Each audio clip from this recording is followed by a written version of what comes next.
Nous allons parler maintenant du problème du changement de base. En fait, considérons, le problème est assez simple à comprendre. Supposons qu'on a un espace vectoriel de dimension n et qu'on ait deux bases pour cet espace, une base B et une base C. Bon, ces deux bases ont la même cardinalité, ça c'est pas un problème. Mais imaginons maintenant qu'on se donne un vecteur et qu'on connaît ce vecteur relativement à la base C. Comment est-ce qu'on fait pour trouver les composantes de ce même vecteur, lui ne change pas, mais relativement à la base B, une autre base donc. Qu'est-ce que signifie ce problème-là? On connaît un vecteur par rapport à la base C, on aimerait par rapport à l'autre base B. Alors, bon, pour ce genre de problème, souvent on utilise la notation suivante. Pour un vecteur V, on désigne entre parenthèses V indice B la matrice colonne qui représente V relativement à la base B. Donc c'est la grande matrice colonne avec les composantes de V relativement à B. On peut le voir ici.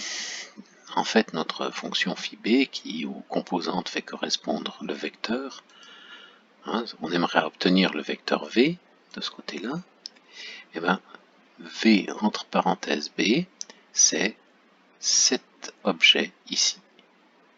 C'est ce qui doit rentrer dans phi B pour donner V. Bon. Alors on va pouvoir réécrire maintenant, avec cette idée en tête, on va pouvoir réécrire maintenant ce qu'est notre problème. En fait, on a la chose suivante, on a ici l'application, cette application-là, qui, aux composantes, associe le vecteur relativement à la base B. On peut le faire aussi relativement à la base C, donc relativement, on a les composantes ici, on applique phi C, on trouve le vecteur. Maintenant, qu'un même vecteur soit représenté par rapport à la base B ou par rapport à la base C, ça ne change rien, ça reste le même vecteur. Donc il y a une égalité ici, que l'on ait un vecteur dans V, représenté par là ou par là, ça revient au même. Mais ici, quelle est la transformation qui passe de l'un à l'autre, c'est-à-dire des composantes relativement à B aux composantes relativement à C ou réciproquement. Donc comment on fait ce passage-là de façon à laisser ici le même vecteur? Donc phi B et phi C, on sait que ce sont des bijections, donc en gros cette application-là, si je connais les composantes par rapport à B et que je veux celle par rapport à C, j'applique phi B, et phi C inverse, la réciproque de phi C. Si je veux le contraire, si je veux les composantes par rapport à B et que je connais celles par rapport à C, il faut que j'applique phi C et que j'applique ensuite phi B inverse. Donc la question c'est comment on trouve cette transformation là. Alors bien sûr il nous faut des informations, si on ne connaît absolument rien sur les liens entre B et C, c'est fini. Il faut quand même que on sache par exemple qu'on connaisse C relativement à B ou B relativement à C. Donc qu'on connaisse les expressions des vecteurs relativement à d'une base relativement à l'autre. Alors bon là c'est abstrait, c'est le problème dans sa généralité, puis il n'est pas très difficile comme ça, parce qu'il se résout toujours de la même façon, donc on va voir un exemple en dimension 2, en fait deux exemples. On va se donner deux bases d'un espace vectoriel en dimension 2. Et puis on va se donner l'information que la base C, en fait, on sait l'exprimer dans la base B. C'est-à-dire le premier vecteur, C1, c'est à les composantes 1, 2 relativement à B, et C2 à les composantes 3, 4 relativement à B. J'ai pris volontairement des nombres simples pour qu'on puisse repérer ces nombres dans les calculs. Alors supposons maintenant, on est dans le cas facile, supposons qu'on connaisse un vecteur V relativement à la base C. Disons que c'est le vecteur 5, 6. Alors cette écriture-là signifie que V c'est la combinaison linéaire de C1 et C2 avec les coefficients 5 et 6. Donc c'est 5C1 plus 6C2. Bon, mais C1 et C2, on les connaît relativement à B. On a là l'expression.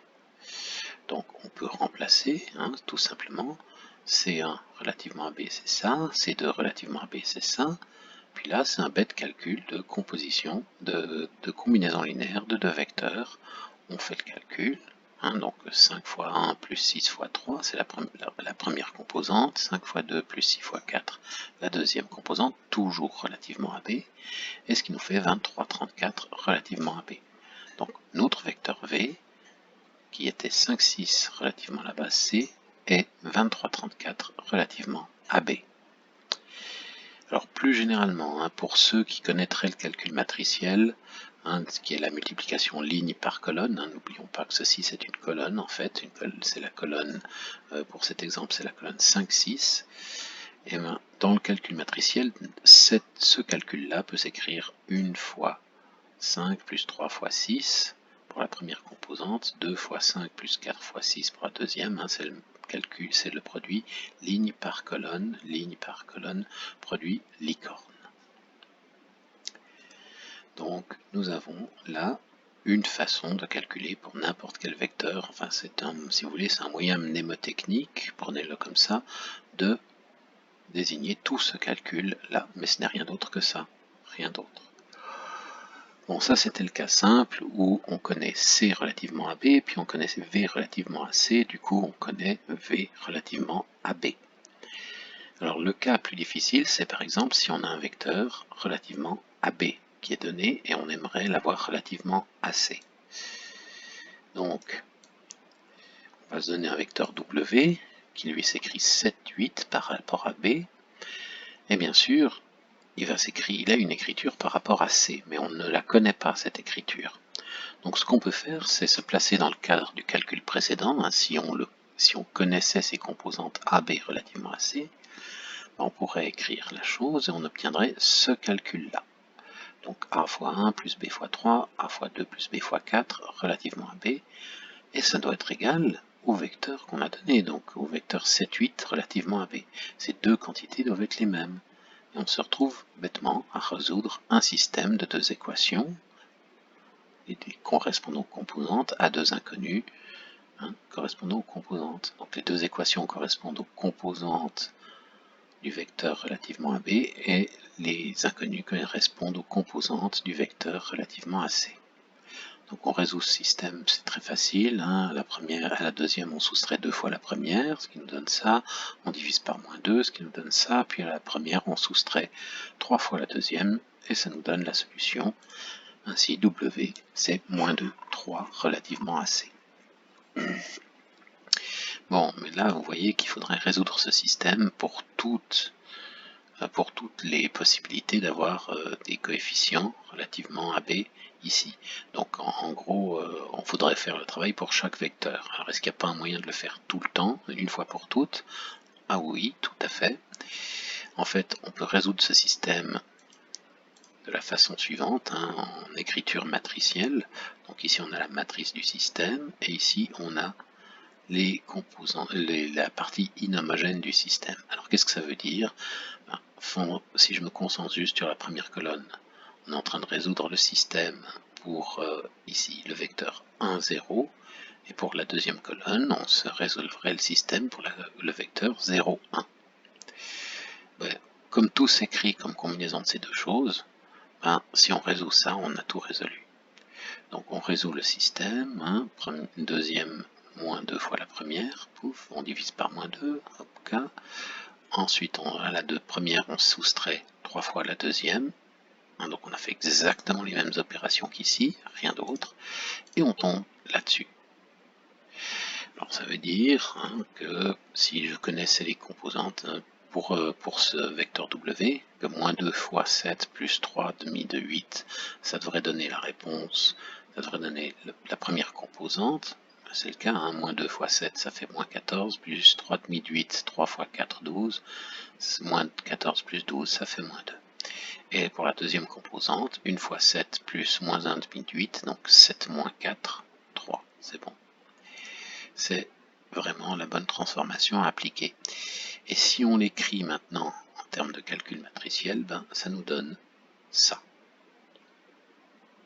Ce qui est la même écriture que tout à l'heure, mais avec une matrice ici qui est en fait la matrice inverse de celle que l'on avait avant. si on prend ça comme étant la matrice de départ, cette matrice ici, celle qu'on a obtenue par la résolution du système, est une matrice appelée la matrice inverse. C'est celle qui renverse l'équation. Si on regardait bien avant, je descends. Si je regarde avant, on avait cette écriture d'un vecteur en termes de la base C, on multiplie par cette matrice, on obtient l'écriture en termes de la base B. En gros, si on aimerait diviser par cette matrice pour renverser l'équation, et puis ça nous donne cette chose-là, l'écriture en termes de B, et il doit être multiplié par ça pour donner l'écriture en termes de C. Donc on sait maintenant, enfin, vous voyez, vous savez inverser les matrices, mais vous pouvez pour l'instant simplement utiliser la résolution de système, c'est tout aussi efficace pour les cas particuliers de la géométrie vectorielle. Plus généralement, quand on programme des choses, à ce moment-là, il faut savoir inverser les matrices, mais fondamentalement, c'est toujours cette méthode-là qui est appliquée. Alors, question, est-ce que toutes les matrices sont inversibles? Est-ce qu'on peut toujours faire ça? La réponse est non, on ne peut pas toujours faire ça, mais si on ne peut pas faire ça, c'est que B ou C n'était pas une base. Donc en gros, ça ne se produit jamais dans ce cas-là, ou alors on s'est trompé au départ. Juste une dernière remarque, en fait, vous voyez que 1, 2 et 3, 4, en fait, c'était les écritures des vecteurs C1 et C2 relativement à B. Et ici, moins 2, 1 et 3,5, moins 1, demi, sont en fait les écritures des vecteurs B1 et B2 relativement à la base C. Voilà, c'est un cas général.